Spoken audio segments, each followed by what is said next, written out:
mengaku tapi tidak diakui, diakui tapi tidak mengaku. Sekarang Pak Jokowi sah ya, maaf ini saya mengatakan sah, diakui, tapi juga belum tentu disahkan.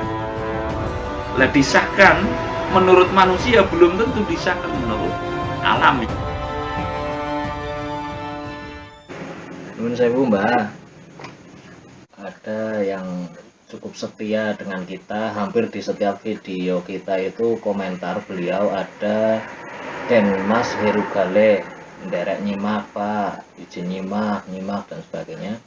Kemudian ada Diajeng Putri Sinoroweti Mbah. Nah ini beberapa kali komentar yang intinya mohon bila berkenan untuk bisa terhubung dengan panjenengan narasumber.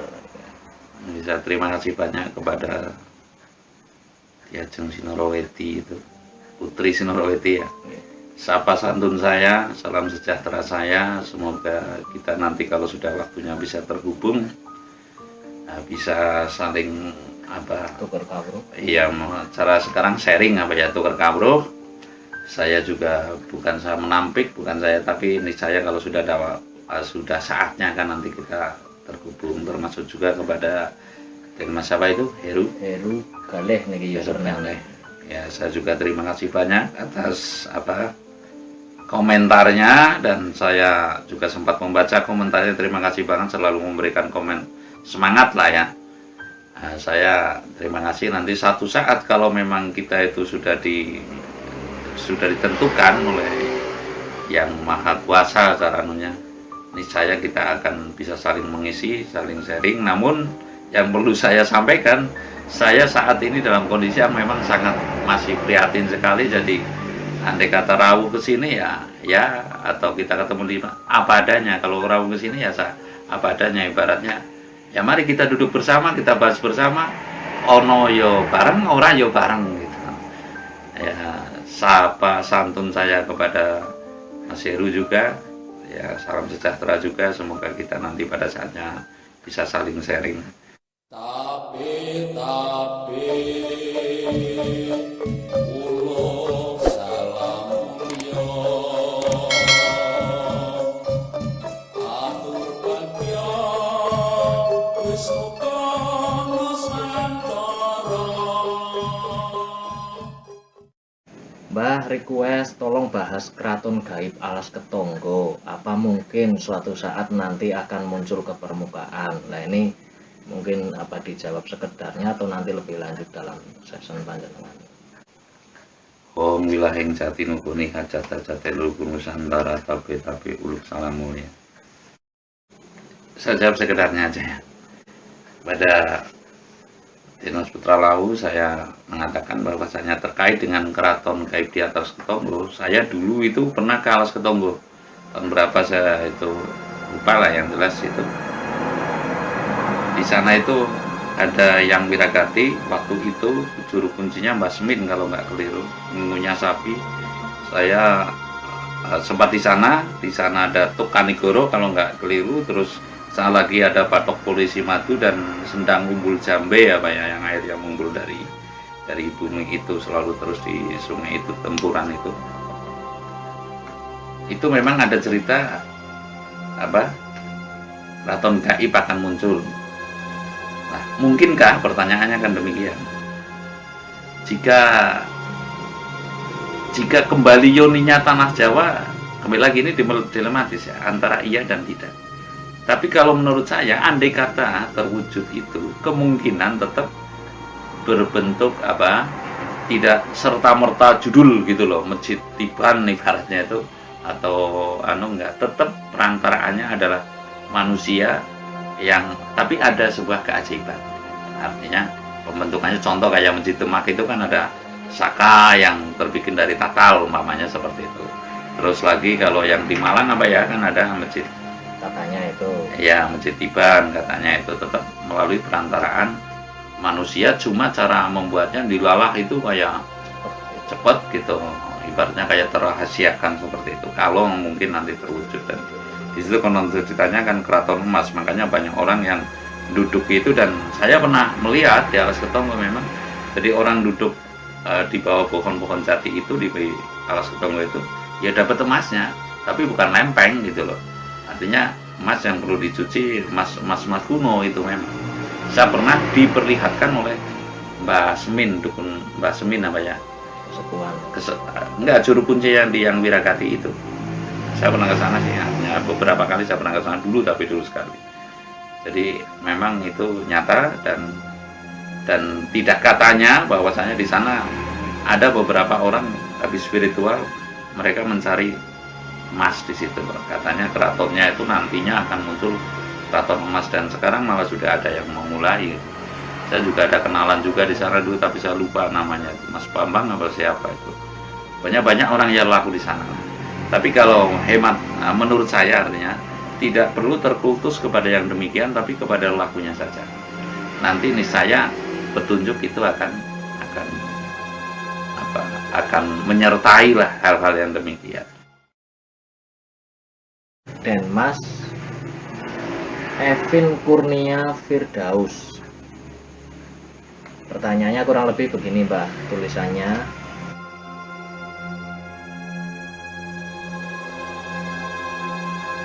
saya terima kasih banget pada Mas Evin Kurnia Firdaus ya,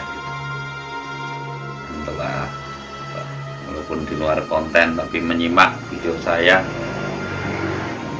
Ya, ada baiknya memang setiap makhluk itu saling memberi dan saling menerima, dalam arti saling mengisi diri lah.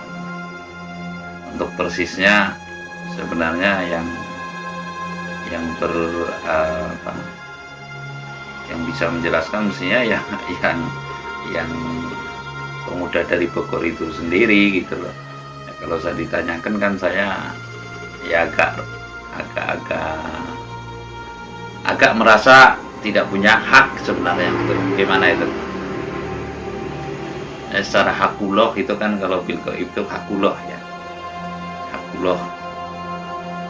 Tapi secara hakul adamnya atau hubungan antar manusianya, kalau saya diharapkan untuk turut memberikan pencerahan atau ibaratnya kan petunjuk itu bisa dari mimpi, bisa dari semestinya itu mohon petunjuk lebih lanjut baik lewat mimpi maupun lewat untuk gaibnya itu siapa. Tapi ya untuk ya kembali lagi saya katakan saling mengisi diri, saling memberi, artinya cara bahasa menterengnya itu take and give, saling memberi dan saling menerima, saling berinteraksi juga, hanya makhluk sosial. Saya akan memberi jawaban tapi sepemandang saya gitu loh, artinya tidak mengikat kebenarannya, tidak bisa dipastikan dalam. Kalau saya pribadi pada Mas Evin Kurnia Firdaus, memang sosok gaib itu yang menunggu ini, saya meyakini ada. Kembali lagi ya, saya meyakini ada. Bahkan saya meyakini setiap bumi yang telah didirikan rumah itu pasti ada sebuah gaib yang ibaratnya mendukung daripada rumah itu. Makanya ketika ada rumah ditempati sakit-sakitan kan ada juga itu, dari unsur tanahnya, dari unsur rumahnya dan sebagainya. Itu cerita rumah lah nanti. Satu saat saya mungkin akan membeber cara bagaimana Wisma itu, Pranoto Wismo cara bisa berdiri dengan baik, bisa bermanfaat, artinya memberikan kebajikan baik kepada si bumi atau si penunggu bumi itu, artinya manusia itu yang ada di atas. Tapi ini terkhusus kepada pertanyaan Mas Evin Kurnia Firdaus itu, kalau setahu saya gaib yang ada di Monas gitu. Kalau Monas kan secara umum monumen nasional ya, tapi kalau saya berpandangan bahwa itu Bung Karno itu kan bukan orang yang awam, bukan orang yang tidak tahu Bahkan ketika akan meninggal saya lihat videonya itu, saya lihat catatannya juga bahwa kelak tahun 70 untuk angkatan artinya mangkat gitu loh. Artinya kan sudah tahu gitu loh, seperti Pak Harto itu kan kelak akan era tinggal landas lah. Monas yang termaktub kalau ini monumen nasional akan kembali kepada monarki telah dinas gitu. Monarki nantinya untuk di Nusantara ini sebenarnya kan bentuk negaranya aslinya monarki yang berdasarkan wahyu keprabon. Aslinya demikian. Tapi karena prosesi yang terkait dengan zaman adil, zaman yang telah ditunggu, zaman perseimbangan alam yang dimana Indonesia itu, menurut saya dari yang ada di Monas itu saya kurang mengetahui, tapi saya akan hanya mengatakan bahwasanya gaib, seluruh gaib di tanah Jawa ini yang ditunjuk oleh alam, termasuk juga yang telah bersepakatan dengan, maaf kalau saya memang meyakini, tapi untuk yang lain itu dengan kaki Ismoyo Jati atau selama sampai kini kaki Sabto Palon gitu. Dengan mohon maaf juga itu kepada yang tidak percaya, saya karena saya mempercayainya, gaib yang ada di Samudra Selatan atau Kanjeng Ibu Ratu itu yang telah disepakati untuk menjaga kesemuanya ini. Kalau ada yang bilang itu mungkin apa ya, bukan hutaning kodrat, ada yang mengatakan itu amanah-amanah itulah, tapi saya tidak terfokus kepada itu ya. Yang jelas gaib yang telah ditunjuk akan saya katakan kepada Mas Evin ini adalah Ki Sangga Laksana. Sekali lagi saya katakan Ki Sangga Laksana yang ditunjuk sebagai apa ya, mengkomando bahwasanya di Monas itu kan kalau nggak keliru ada emasnya apa ya? Ya itu. Konon yang di atas itu kan berlapis emas. Ya berlapis emas lah. Intinya itu jadi apa itu, kalau penunggu yang untuk hal-hal yang demikian, saya katakan lagi, saya tidak mengatakan untuk harta karun loh ya, saya tidak mengatakan itu, untuk bertunggu hal-hal yang demikian itu sebagai komandonya niscaya sesuai keyakinan saya adalah Ki Sangga Laksana. Sekali lagi saya katakan kepada Mas Erwin adalah Ki Sangga Laksana. Lalu saya katakan juga bahwasanya Ki Sangga Laksana ya, mungkin menyangga akan pelaksanaan itu. Itu nanti mungkin di season. Ya. Artinya Ki Sangga Laksana itu yang menjaga intinya lah dalam urusan yang demikian. Saya tidak mengatakan harta karun loh ya. Artinya saya tidak mengarah ke sana apa harta karun bagaimana itu, arahnya ke sana gitu. Yang jelas itu Ki Sangga Laksana, saya katakan kepada Mas Erwin, telah saya jawab. Semoga kurang lebihnya saya mohon maaf, semoga juga bisa bermanfaat gitu. Intinya seperti itu. Kemudian yang ketiganya ini dari Denmas Eko Yuwono saking Tulungagung, kurang lebih seperti ini.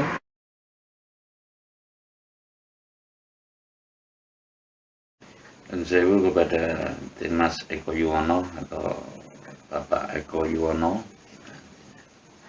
saya menjawab sebisa saya ya, sebisa asa saya. Artinya kalau Pangeran Diponegoro dan sampai itu tadi Gemo Wijoyo apa? Pangeran Pati Gemo Wijoyo. Pangeran Diponegoro kalau nggak keliru itu putra dari Selir Hamengkubuwono yang ketiga. Yang intinya dalam itu terus malah dalam literasi saya pernah baca menyatakan beliaunya itu Imam Mahdi gitu. Jadi beliau yang menyatakan, artinya begini, antara mengaku dan diakui ini kan kita bisa menerjemahkan sendiri. Mengaku tapi tidak diakui, diakui tapi tidak mengaku. Sekarang Pak Jokowi sah ya, maaf ini saya mengatakan sah, diakui tapi juga belum tentu disahkan. Bisa dipahami nggak ini? Lah disahkan menurut manusia belum tentu disahkan menurut alam yang saya maksud. Ini yang jadi semua ini masih proses transisi mencari yang sejati, karena apapun alasannya sebenarnya dunia ini nggak bisa dipalsukan. Artinya sesuatu itu harus asli. Ijazah kalau kita ngelamar kerja itu juga ya semestinya asli. Kalau suatu saat kebongkar kan bukan asli gimana gitu loh artinya. Kalau menurut saya sih itu berdasarkan literasi. Kalau boleh saya katakan, Pangeran Diponegoro saya juga terima kasih banyak kepada perjuangannya, kepada anunya, tapi menurut saya belum termasuk itu. Sebab ini Imam Mahdi yang termaksud kan adalah yang bisa mengayomi, yang bisa itu, dan Imam Mahdi ini sebenarnya kurang tepat dipakai dalam bahasa untuk Indonesia. Kalau Imam Mahdi itu adalah di Timur Tengah sana gitu loh. Jadi kalau deklarasi di Indonesia ya Ratu Adil gitu, tapi Ratu Adil jelas harus ada wahyu gitu loh. Nah, jelas ini artinya Nusantara ini kan monarki yang berdasar kepada wahyu gitu. Yang saya katakan itu, sering saya katakan, Nusantara ini adalah monarki yang berdasarkan kepada wahyu, bukan kepada demokrasi gitu loh artinya. Nggak bisa, ibaratnya diperebutkan nggak bisa gitu, saling berebut dan sebagainya nggak bisa. Jangan dianggap Ken Arok ini nggak tahu kalau dia itu telah mondong wahyu, jadi saya akan menjadi raja. Jangan dianggap tidak tahu, dia enggayuh wahyunya dulu baru bergerak gitu. Nah, kelihatannya sang Pangeran Diponegoro ini nggak kurang gitu. Mungkin jiwa perangnya, jiwa patriotismenya itu memang patut kita tiru, patut kita teladani gitu. Karena moranya tidak ingin Mataram itu terjajah. Ini kan kesemuanya yang ke Mawijoyo juga katanya juga darah Mataram gitu. Nah, terus mengenai terah Mataram Majapahit, sebenarnya itu terah Tumetrah itu sempurnanya terah raja-raja tanah Jawa itu sejak Kediri, sejak Joyoboyo sampai dengan ke sini, Empu Sendok dan sebagainya itu ya itu, tapi ketetapannya itu sebenarnya Singosari juga Kediri juga Majapahit juga Singosari gitu, Singosari Majapahit, Mataram ini juga Majapahit gitu. Artinya terah satu, karena panitising Wisnu Gung Binatoro saranone. Ada yang satu sisi wahyu keprabuan adalah wahyu Cakraningrat begitu. Nah, nanti suatu saat saya juga pengen bedah Surasa apa itu Kediri, sebab baru ibaratnya Sri Adi Joyoboyo itulah yang mengamali ibaratnya sempurnanya wahyu keprabuan atau kenegaraan atau kerajaan di tanah Jawa. Terus ada lagi nggak yang itu? Saya rasa begitu saja. Terima kasih kepada semua yang telah komen, dan saya ucapkan banyak-banyak terima kasih. Terima kasih.